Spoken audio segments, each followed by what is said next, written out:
दोस्तों पाण जेको पढ़ंदासीं फ़ेल पढ़ंदासीं। हाणे फ़ेल खे अंग्रेज़ी में चइबो आहे वर्ब।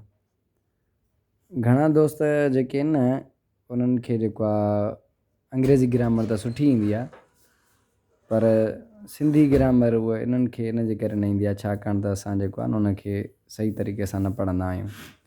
हाणे सिंधी में फ़ेल जा जेके आहिनि न उहे ॿ क़िस्म आहिनि। फ़ेल जो मतिलबु त तव्हां सम्झी वियो, वर्ब माना यानी कम जी जेको माना ॾे, मतिलबु जीअं करणु, उथणु, वेहणु, सुम्हणु, भॼणु, डुकणु, इहे सभु जेके आहिनि फ़ेल आहिनि, इहे वर्ब आहिनि। हाणे फ़ेल जा बुनियादी तौर ते ॿ जेके आहिनि मुख्य क़िस्म आहिनि। उन्हनि में हिकिड़े खे चइबो आहे फ़ेल लाज़मी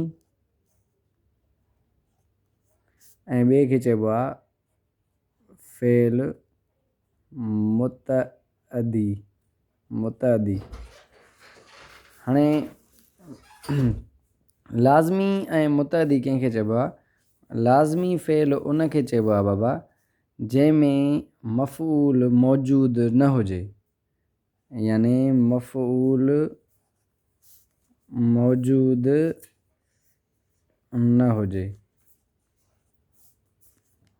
ऐं मुतअदी कंहिंखे चइबो आहे? जंहिंमें मफ़ूल मौजूदु हुजे, यानी जेको वर्ब जेको फ़ेल मफ़ूल खणे या मफ़ूल हुजेसि उनखे फ़ेल मुतअदी चइबो आहे। यानी मफ़ूल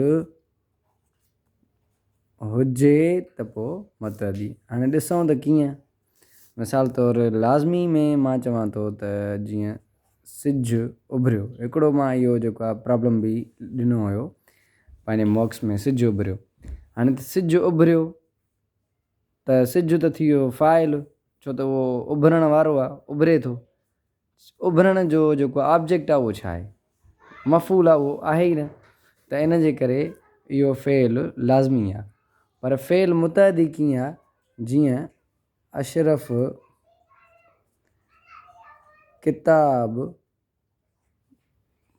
पढ़े थो। त हाणे ॾिसो, हे जेको अशरफ आहे न उहो पढ़े थो। छा पढ़े थो? किताब पढ़े थो, यानी हिन में मफ़ूल मौजूदु आहे। हे फ़ेल जेको आहे उहो पंहिंजे पाण सां किताब मफ़ूल खणे थो। जेकॾहिं अहिड़े क़िस्म जो को फ़ेल आहे त उहो फ़ेल मुतअदी आहे।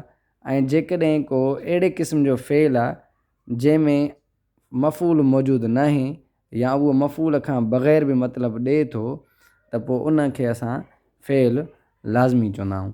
हाणे इनखे अंग्रेज़ी में जेकॾहिं मां तव्हांखे सम्झायां त हिकिड़ो इन्हनि मां ट्रांज़िटिव आहे ऐं ॿियो इंट्रांज़िटिव आहे। हाणे जेको ट्रांज़िटिव आहे बाबा उहो छा? ऑब्जेक्ट खणंदो आहे। ऑब्जेक्ट खणंदो आहे त माना ट्रांज़िटिव आहे। यानी फ़ेल मुतअदी जेको आहे उहो ट्रांज़िटिव आहे, ट्रांज़िटिव वर्ब आहे। ऐं जेको फ़ेल न खणंदो आहे ऑब्जेक्ट जेको वर्ब, उनखे असां छा चवंदा आहियूं? इंट्रांज़िटिव। यानी फ़ेल जेको लाज़मी आहे उहो इंट्रांज़िटिव आहे। त बाबा आसान ॻाल्हियूं आहिनि, छड़ो असांखे सम्झणियूं आहिनि, छाकाणि त असां अंग्रेज़ी त पढ़ी आहे पर असां सिंधी न पढ़ी आहे। सो इन जे करे फ़ेल लाज़मी ऐं फ़ेल मुतअदी तव्हांखे सम्झ में अची वियो हूंदो।